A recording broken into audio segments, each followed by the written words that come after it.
Oh, hey, Victor Wolf here, and I just got done reading Misery for the third time.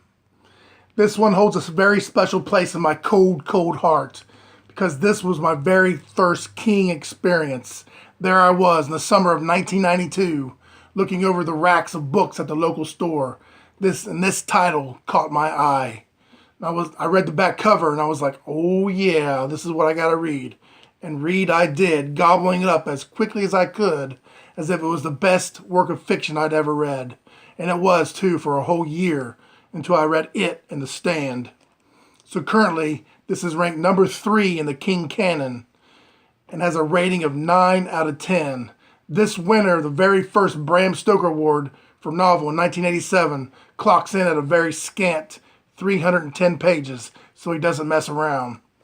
It's about a writer named Paul Sheldon who runs his car over a snowy embankment after finishing his latest novel and is rescued by his number one fan, crazy Annie Wilkes. Paul wakes up in Annie's house, all busted up and is at her mercy. So he must appease her, but she doesn't like the novel he wrote because he kills off the main character, Misery Chastain. So she prods him into writing her a new novel with a more satisfactory ending. The movie edition, directed by Rob Reiner, is very, very good. But there are some differences between the book and the movie that you should be aware of. In the book, Annie kills the sheriff and runs his body over with a riding mower.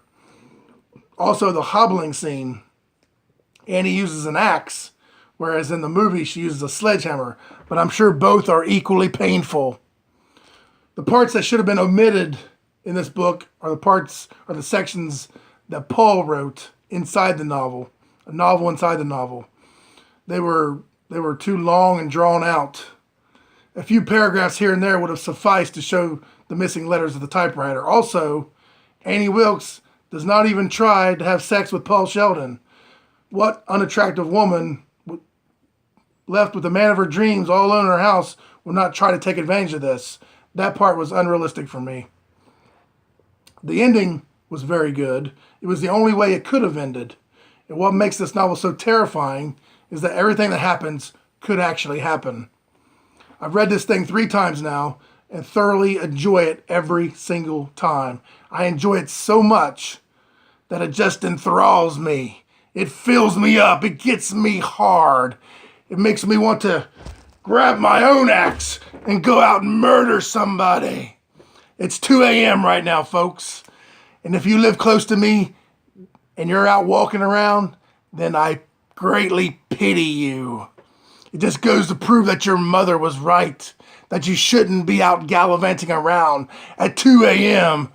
when the wolves are out, when crazy people like me are lurking about, lying in wait, ready to slam this blade across the front of your face. And when your blood paints this blade, I will slavishly obey my carnal desire and lick it off,